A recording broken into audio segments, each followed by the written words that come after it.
Hello, everyone, and welcome to another episode of the Wise Decision Maker Show.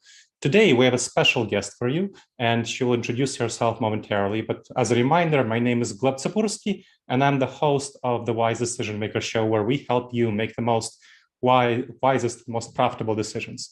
All right, Jill, over to you. All right. Hi. Thanks for having me. My name is Jill Kuhlman. I'm the Chief Administrative Officer for FST Logistics. I've been in talent acquisition, HR, and employee engagement for about 15 years.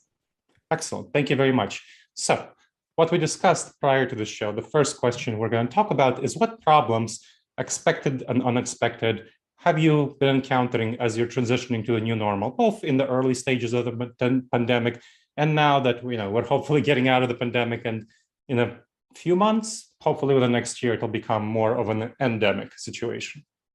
Yeah, let's hope. Let's hope. Gosh, what have I learned? I would say throughout the beginning and even today, it's the unknown. It's the unknown, and then what changes. So it's a little bit of, hey, we might have to work from home, and being in logistics and having warehouse employees and drivers, that was not common for us. So it was, what don't we know? What do we know? How do we mitigate it? And then a lot of changes that would happen, trying to stay compliant.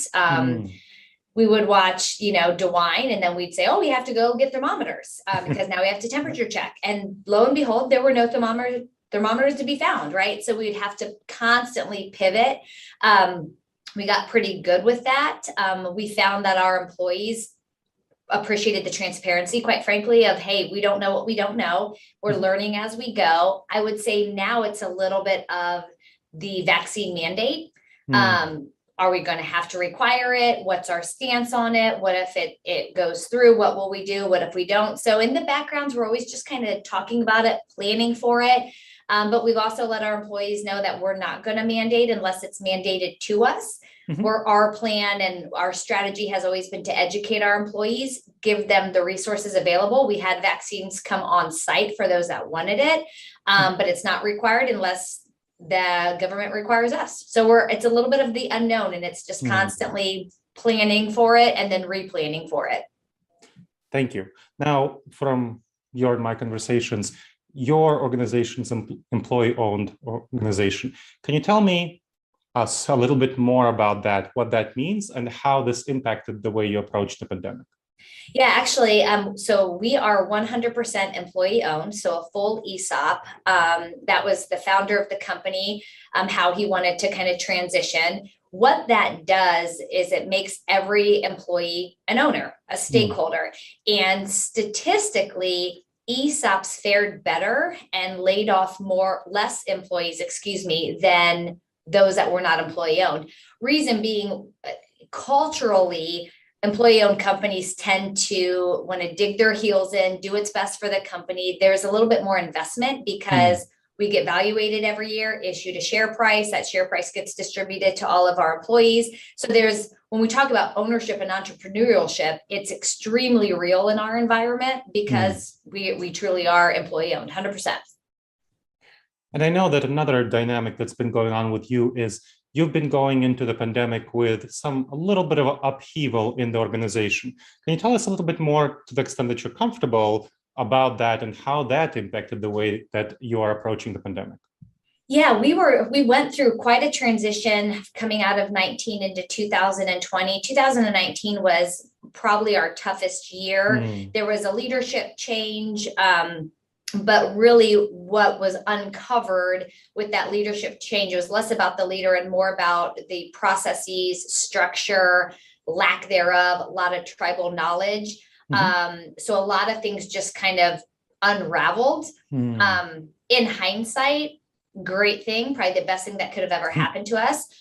Looking back on it, we really did not lose a lot of employees, again, because of that employee-owned culture of, hey, we want to see this through. We have extremely resilient employee owners. But we did then go through a leadership change. Our new CEO, he came on board as a consultant, kind of looking at it, and really decided and really highlighted the inefficiencies, the lack of documentation and processes, and our technology had really fallen by the wayside. And so it's pretty remarkable. And one of our board members who does a lot of change management is shocked at how much change we were able to do and get through in about a year and a half without outside consultants or anything like that. We really went through what we called a technology transformation. It was how do we make our systems and processes work for us so that we're not just rowing faster and harder and running faster and harder. And we went from probably our most challenging year in 2019 to stabilizing in 2020, and we're having a record year in 2021. So it's pretty shocking to me how quickly we can do a full 180. It's wonderful that 2019 for most companies, not yours, was a banner year. By comparison, 2020 was a much less banner year. Right. So you are kind of a different situation. You are were on the upswing already coming into this. Now, I bet some of those technology changes actually proved quite beneficial, unexpectedly so, during the pandemic. Can you share a little bit more about that so that the people who are listening would know about the impact of technology on logistics and what's been going on specifically with you? Yeah, absolutely. I mean, we were a 100% not work from home company. That was our culture. And in a lot of ways, that still is our culture, because we have the core group of our employees. The employees that have the hardest jobs are over the road drivers and our warehouse employees. They don't get that luxury.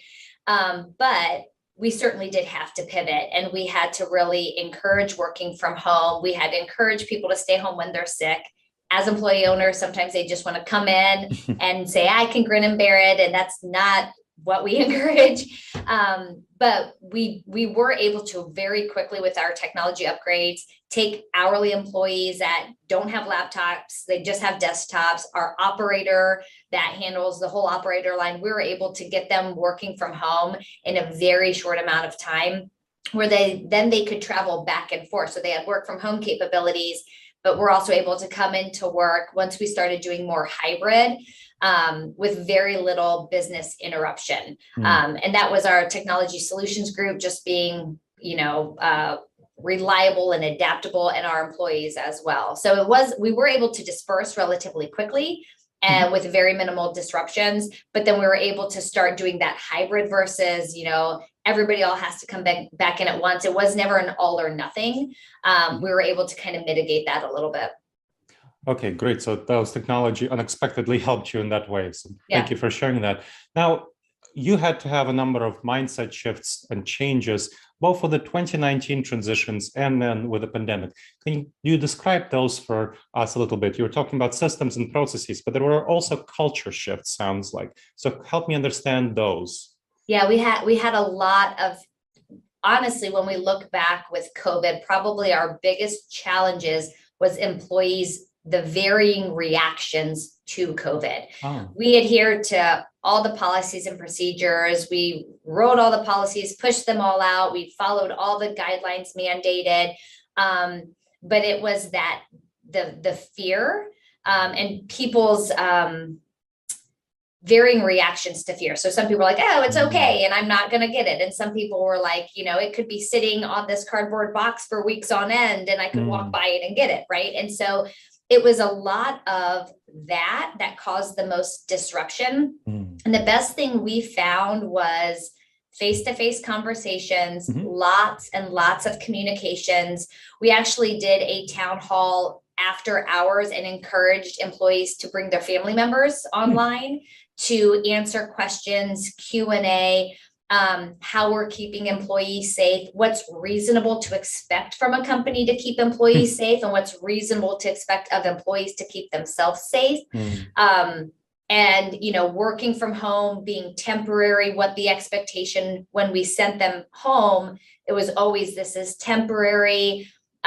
We actually tried to bring them back multiple times, but we had a pandemic response team, and we'd say, hey, we're ready to bring them back. You just never know how COVID cases were going to spike at the time. We stayed nimble. We said, nope, it's not the right time. Now we're kind of running into schools, right? Where if you're under 12, you can't be vaccinated. And we're running into, hey, my kid's quarantined, and yes, I'm supposed to be at work, but what do you do? So we're continuing to stay flexible. I think the biggest thing with the mind shift was being very transparent, tons of education, encouraging them, go to the CDC website, read up on it yourself, see that we're adhering to what we're supposed to adhere to, ask the questions, and also being really transparent and saying, we don't know what we don't know. We meet, we have a pandemic response team, we talk about these things, but we don't know just as much as the CDC doesn't know, and we all are learning as we go. So give us a little bit of grace. And I think just being humble and honest about what we didn't know made a lot of sense to them. So it sounds like there are two big things that I'm hearing. One is about the role of emotions as such in people's responses, which is not something that's typically considered at work. And the other is vulnerability on the part of the leadership and kind of that humility. Can you talk about what you learned about both? Let's start with the role of emotions and its importance in leadership and leading a company, in the responses of employees. The biggest thing I learned is everybody's emotions are real to them, and you can't discount that. So it's not as simple as saying, here are all the facts, and so your emotions don't matter, because they do matter. And it's certainly the people that worked from home struggled more with coming back into the office, because once you remove yourself, you create this sense of safety, whether real or imagined or a combination of the two. That was very hard for them to come back. And so they created a lot of barriers in their mind about what it means to be safe and not safe. And so it was just a lot of that one-on-one dialogue here. I mean, I would email and talk to spouses, children, that said, I don't think you're keeping my mother safe at work. Let me talk to you. Let me explain what we're doing. Let me feel at ease. So it was a lot of those one-to-ones, but also never discounting their fear, because it was very, very real. So I think that was the biggest thing I learned there. As far as vulnerability, it's very humbling to try to read these relief bills and laws and policies and try to do the best that you can do with the little information, and the government's learning as they go as well. So we quickly were humbled and we were just really quick to say, we might pivot, and we're not trying to make this yo-yo emotion for you. We're looking out for everyone's best interest. Our number one priority was always the safety of our employees and their families. And we said that every step of the way. And if that meant I said something and then I had to take it back, I think over time they knew it was for the right intent. And it was because we didn't want to put anyone at harm. We do have a business to run, and an important business. We get food to grocery stores. So it was pretty essential. So there was an element of, hey, we're an essential business, so we have to take that as important as well, but never above the safety of our employees. And so I think that was, important to our employees, and they would see us pivot, but I think they knew that was for the right reasons. And so it sounds like you've learned with a number of things, a number of guidelines that were changing dynamics. How are you applying these lessons to the vaccine mandate, which it looks like will be passed, and you are in the size of the employer where it would likely be mandated? So given that, let's say it is mandated, how will you respond to that, and including employee fears about being vaccinated, which is obviously an important consideration? Yeah, I mean, we feel pretty good about it. We just recently came off a town hall where we shared our philosophy on it. On the back end, we have systems where if we needed to track it from a compliance standpoint, we would have that. We feel like we've done a lot of education, and we've brought vaccines on site on 2 separate occasions. So anybody that wants to be vaccinated is at work. If we have to require it, we're just going to adhere by the law regarding any exemptions and what needs to be provided for it. But, we're in a little bit of a wait and see, but at the same time, we feel like if we had to act on it quickly, we have the systems in place to track it.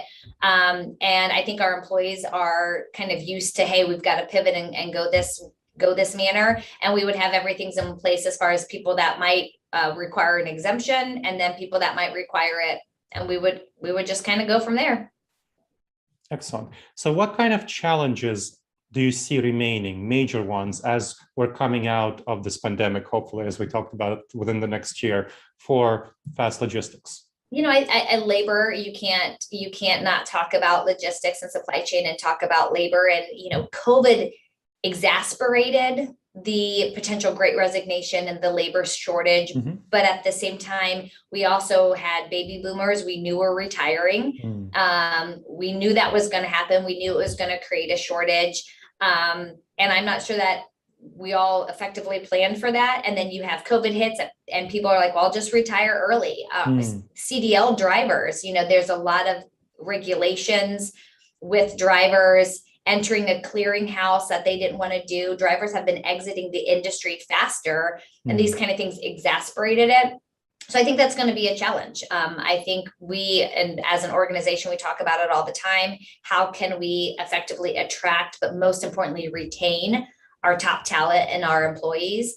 So I think as this continues, we're just going to have more and more people that want to work from home exclusively, or, not want to get into the industries that we need, which are forklift operators and CDL drivers. Those are kind of the heart of America in a lot of ways, especially as it relates to supply chain. So we have to just get really creative. And so those are the things we talk about pretty much every day. So how are you going to handle the people who do want to work from home exclusively? Have you decided that, or is that a topic of conversation? I'm curious about that. We are pretty much a work in the office. We have some positions that that have a work from home. We have a policy around it. They have to apply. There's certain criteria. And it is maybe once or twice a week. We try to create a flexible work environment. We know life happens. We do have some people that don't work in our city, and so they obviously have work from home. That's an advancement for us, where it was exclusively 100% work from home all the time. So we're a little bit more flexible, but we work so interconnected with people. We just recently moved to a corporate office where we've got our HR, our accounting and finance, our sales team. That's never been the case before. And the synergies and excitement of it. So it's culturally for us, we want people that want to do that. I don't think our business would be as effective for our employees and our customers if we were 100% diverse or dispersed, so to speak. So we're really kind of looking for employees that want that engagement, that face-to-face engagement. We're at the point where if we're interviewing candidates, we Zoom and Microsoft Teams like everyone else, but we bring them in for a final interview. We want them to meet the team, meet people, see our space, get excited about it. We think that's an advantage versus a disadvantage, because some of those employees entering the workforce from college, they feel left out. They're like, I'm not getting mentorship. I'm getting passed over for advancement opportunities because nobody knows me. I'm just a Zoom person, right? So there's pros and cons to it. And we're probably, I wouldn't say in the middle, we're probably a little bit more towards being in the office more than anything else. But it is working for us. And I think because we have such a large part of our employee that would never get that option, being that they are in a warehouse, they're in a truck, and they by and large are what keeps our company floating. They kind of need us to be present for them. So that's kind of why we do it. That makes a lot of sense. So we're talking about your business being a logistics business, and obviously that is a huge concern. What for right now with logistics, what are you seeing on your end to the extent that you can see about the supply chains? And can you make any predictions from your perspective about when things will be getting back to a less crunch situation? Yeah, I don't know. I think things will continue to get better. I think companies are learning the turn of their products and figuring that out more because they're not able to produce it in bulk as much. So I think companies are figuring that out, like how much do I have to produce to store to get out and speeding that process up. So I think that's happening. I think consumers, are also kind of getting used to delays. I took my kids to Dairy Queen. I'm standing outside Dairy Queen and for like 20 minutes, and then they post a sign up saying, go through the drive-through. We can't serve you here because they were just so busy and they were so understaffed. And, I'm like, okay, kids, get in the car. We have to just get back in the drive-through line. That is just kind of the nature of where we are. I think it's going to improve because I think companies are going to get smarter and faster and more efficient. Do I think there's going to be more labor out there necessarily to fill all these positions? Not necessarily. I think we just have to get a little bit smarter. We absolutely have to treat our employees with the utmost respect and make them want to stay with you because they do have options, those that want to work. they can find jobs. So you have to treat your employees extremely well, and they need to know they're valuable. So, I think those things are going to continue to happen for a while. You hear everybody saying, get your Christmas presents right now, because it's sitting on a ship out there and it can't get to, off the ship. I think we'll get better. I don't think it's going to happen overnight, though. So when we're talking about companies being smarter and more efficient, I work with a lot of companies on their strategy. And one of the big things that they're doing to future-proof themselves against these logistics problems is honestly stocking up on inventory.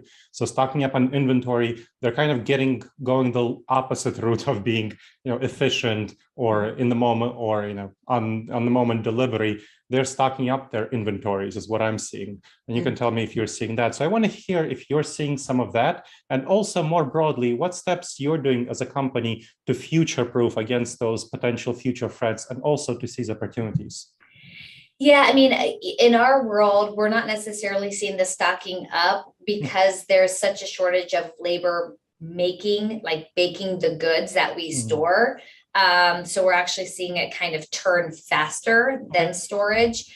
But what we're doing, because we're a third-party logistics provider for our customer, we just have to, service is everything. And especially because their customers want their product when they want their product, that we stay really high level or high quality in our service. So when we say it's going to get on a truck and it's going to be there by that time, we will make sure it gets there. And so we're building our efficiencies in-house, making sure we've got the best talent that's skilled, that's reliable and there every day, and that we have the systems to mitigate errors and keep the processing. And we've had customers leave us for pricing and come back and saying, you know what, your pricing's fine because you get there on time.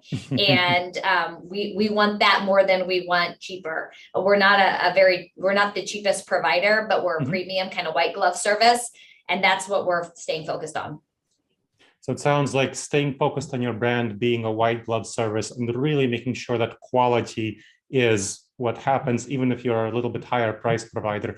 That is the way you are working on future-proofing against challenges with customers. What about internally within the company? What steps are you taking to guard against threats, not in the next year, but in the next 5 years, and to seize opportunities? Internally, as far as maintaining our employees? Your employees, your systems, your processes, kind of looking forward to the longer term future, not the shorter term future. Yeah, lots of things. I mean, we did a board overhaul. We've brought on just some absolutely skilled and talented board members that mentor our executive leadership team, and we're really building out 5-year, 10-year strategy, kind of building towards that. So we know where we're going. We've kind of moved away from just the treading water, but making sure we're making really smart decisions moving forward. We're doing a ton of training and development internally to make sure our leaders have leadership skills. Lots of resources for our employees. We have an FST University for any sort of self-service training they might want. We'll apply for training grants so that we can upskill all of our employees. We recently got a $48,000 grant, upskilled about 55 employees. So we have a lot of warehouse employees that are fire and safety and CPR certified and food grade certified. Doing all of those things, we're very vested in our technology solutions and integrating that with our operations. So we rolled out business analyst positions that kind of bridge that gap between our technology solutions group to make sure that technology serves our operations. So just structurally, the organizational changes we've made kind of help connect those dots a little bit between the departments. I mean, the list kind of goes on and on as far as just making sure that we're internally structured to grow and expand with the company. We're in a very niched market, and we can really poise ourselves for success and growth if we make sure we focus on what we do well and make sure that we've got repeatable processes. So that's really the main focus. Excellent. No, that's very clear. Thank you very much. Well, I think our audience will learn a lot from this interview. Is there anything else that you would wish to share as a last word to the audience? Some final thoughts? No, the only thing I would say is, I think COVID has taught us a lot. the biggest thing is being resilient and being adaptable. And when you do that and you're open and honest with your employees and your company and your customers, I think people appreciate that. And we've been really successful doing that. So thank you very much, Jill. Appreciate that. And thank you everyone for listening. All right, please make sure to subscribe to this podcast on wherever you're listening to it, whether it's you're watching it on YouTube or you're checking it out on Apple Podcasts or anywhere, and leave your comments, share your thoughts. Email me at gleb@disasteravoidanceexperts.com with any comments. And I hope to see you next time, my friends. In the meantime, the wisest and most profitable decisions to you.